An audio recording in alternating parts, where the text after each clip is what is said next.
Actually character ಹೆಸರು ಪ್ರದೀಪ ಅಂತ. So short form ಅಲ್ಲಿ ಪೆಪ್ಪೆ. ಆಮೇಲೆ ಇನ್ನೊಂದೇನಂದ್ರೆ ಈಗ ಕೇರಳ ಅಲ್ಲಿ ಫುಟ್ಬಾಲ್ನ ತುಂಬ ಆಚರಿಸ್ತಾರೆ. ನಾವು ಹೇಗೆ ಕ್ರಿಕೆಟ್ ಆಚರಿಸ್ತೀವಿ, ಕೇರಳ ಅಲ್ಲಿ ಫುಟ್ಬಾಲ್ ತುಂಬ ಆಚರಿಸ್ತಾರೆ. ಪೆಪ್ಪೆ ಬಂದ್ಬಿಟ್ಟು ಒಂದು ಯುರೋಪಿಯನ್ ಫುಟ್ಬಾಲರ್ ಹೆಸರು. ಸೊ ಅದರಿಂದ ಇನ್ಸ್ಪೈರ್ ಆಗಿ ಡೈರೆಕ್ಟರ್ ಮೋಸ್ಟ್ಲಿ ಈ ಕ್ಯಾರೆಕ್ಟರ್ ಕೂಡ ಅದಕ್ಕೆ ಅದೇ ಹೆಸರು ಇಟ್ಟಿದ್ದಾರೆ ಅನ್ಸುತ್ತೆ.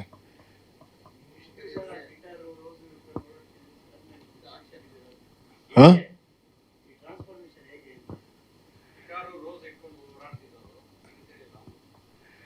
ಇಲ್ಲ ಅದು ಹಿಡ್ಕೊಳಕ್ 10 ವರ್ಷ ಆಗಿದೆ. ಈಗ ಸಡನ್ ಆಗಿ ಹಿಡ್ಕೊಂಡಿಲ್ಲ, 10 ವರ್ಷ ಆದ್ಮೇಲೆ ಹಿಡ್ಕೊಂಡಿರೋದು. ಬಟ್ ಆ ಕತೆಗೆ ಬೇಕಾಗಿತ್ತು, ಆ ಕ್ಯಾರೆಕ್ಟರ್ಗೆ ಬೇಕಾಗಿತ್ತು. ಕೆಲವೊಂದು ಕತೆ ಗಿಟಾರ್ ಮೂಲಕ ಹೇಳ್ಬೇಕು, ಕೆಲವೊಂದು ಕತೆ ಹೂದ್ ಮೂಲಕ ಹೇಳ್ಬೇಕು, ಕೆಲವೊಂದು ಕತೆ ಈ ತರ ಏನೆಂದು ಮಚ್ಚ ಮೂಲಕ ಹೇಳಬೇಕು. ಸೊ ಅದೇ ರೀತಿ ಪೆಪ್ಪೆ ಆ ಥರ ಒಂದು ಕತೆ ಅನ್ಸುತ್ತೆ. ಅದಕ್ಕೋಸ್ಕರ ಇದ್ರ ಮೂಲಕ ಹೇಳಿದ್ರೆ ಬಹುಶಃ ಚೆನ್ನಾಗಿರುತ್ತೆ ಅಂದ್ಬಿಟ್ಟು ಟ್ರೈ ಮಾಡಿದ್ವಿ. ಹ್ಮ್.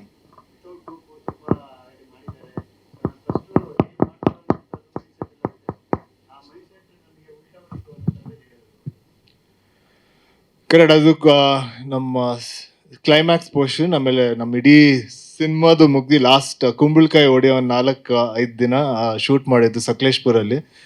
ಆಲ್ಮೋಸ್ಟ್ ಒಂದು 30-40 ಜನ ಫೈಟರ್ಸ್ ಜೊತೆ ರವಿ ವರ್ಮ ಅವರು ಕೊರಿಯೋಗ್ರಾಫ್ ಮಾಡಿದ್ರು.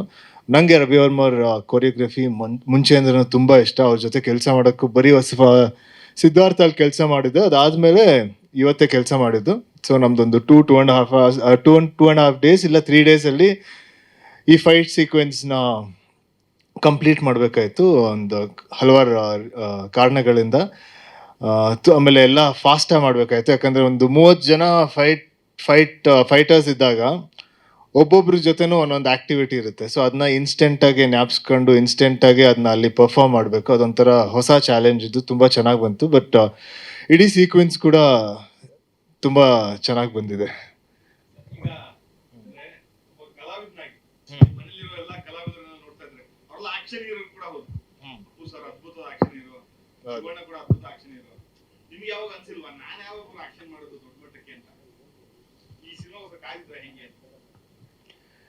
ಇಲ್ಲ, ನನಗೆ ನನ್ನ ಪ್ರತಿಯೊಂದು ಸಿನಿಮಾನು ನನಗೆ ತುಂಬ ಇಷ್ಟ. ಯಾಕಂದರೆ ಎಲ್ಲ ಸಿನಿಮಾಲು ಅದರಾದ ಒಂದು ಜರ್ನಿ ಇದೆ. ಸೊ ಸಿನಿಮಾ ಅಂದರೆ ಸಿನಿಮಾ. ಈಗ ಒಂದು ಆ್ಯಕ್ಷನ್ ಸಿನಿಮಾನು ಅಷ್ಟೇ ಇಷ್ಟಪಡ್ತೀನಿ, ನಾನೊಂದು ರೊಮ್ಯಾಂಟಿಕ್ ಕಾಮಿಡಿ ಸಿನಿಮಾನು ಅಷ್ಟೇ ಇಷ್ಟಪಡ್ತೀನಿ, ಒಂದು ಫ್ಯಾಮಿಲಿ ಡ್ರಾಮಾನು ಅಷ್ಟೇ ಇಷ್ಟಪಡ್ತೀನಿ. ಬಟ್ ಆ್ಯಕ್ಷನ್ ಮಾಡಿರ್ಲಿಲ್ವಲ್ಲ, ಅದಕ್ಕೆ ಅದು ಒಂಥರ ಒಂದು ಎಕ್ಸ್ಪೀರಿಯನ್ಸ್ ಹೊಸದಾಗಿತ್ತು. ಸೊ ಅದರಿಂದ ಇದು ಖುಷಿ ಆಯ್ತು ಈ ಸಿನಿಮಾನ ಮಾಡೋಕ್ಕೆ, ಪೆಪ್ಪೆ ಅಂತ ಒಂದು ಸಿನಿಮಾ ಮಾಡೋಕ್ಕೆ. ಯಾಕಂದರೆ ಒಂದು 10 ಇಯರ್ಸಲ್ಲಿ ಅದು ಈ ಥರ ಒಂದು ಕ್ಯಾರೆಕ್ಟರ್ ಮಾಡಿಲ್ಲ, ಈ ಥರ ಸೀಕ್ವೆನ್ಸಸಲ್ಲಿ ಆ್ಯಕ್ಟ್ ಮಾಡಿಲ್ಲ, ಪ್ಲೇ ಮಾಡಿಲ್ಲ. ಸೊ ಅದಕ್ಕೆ ಅದು ಖುಷಿಯಾಗಿ ಚೆನ್ನಾಗಿತ್ತು.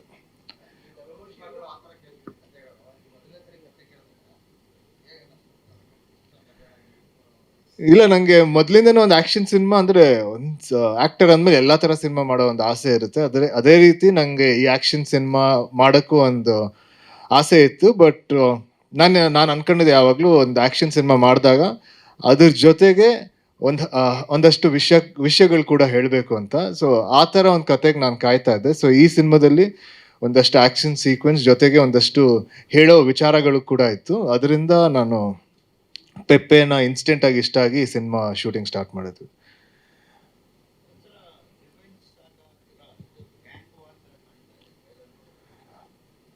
ಅಂದರೆ ಕಂಪ್ಲೀಟ್ ರಿವೆಂಜ್ ಸಾಗಾ ಅಂತ ಹೇಳೋಕ್ಕಾಗಲ್ಲ. ಈಗ ನಾವು ರೀಸೆಂಟಾಗಿ ಒಂದಷ್ಟು ಫ್ಯಾಮಿಲಿ ಟ್ರೀ ಬಿಟ್ವಿ ನಮ್ಮ ಸಿನಿಮಾದು.